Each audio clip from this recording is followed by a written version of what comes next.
ও বেশ বড় বড় সাইজের মাছ পেয়েছেন।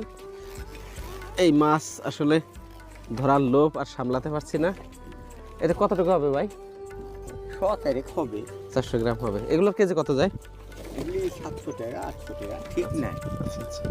অনেকগুলো মাছ পেয়েছেন, ধন্যবাদ এমন দুঃসাহসিক একটি অভিযানে আমাদেরকে যুক্ত করার জন্য। চিংড়ি মাছের দাম কেমন যায় ভাই? এর 1400 টাকা কেজি। 1 কেজি পান নাই কখনো? না, আমরা এবার পাইনি। 1 কেজি তো পাই, এবার পাইনি, এবার নাই। দুইজনে মিলে কতটুকু হইলো মাছ? 3 কেজি হবে না? 2.5 কেজি হবে না? দেখি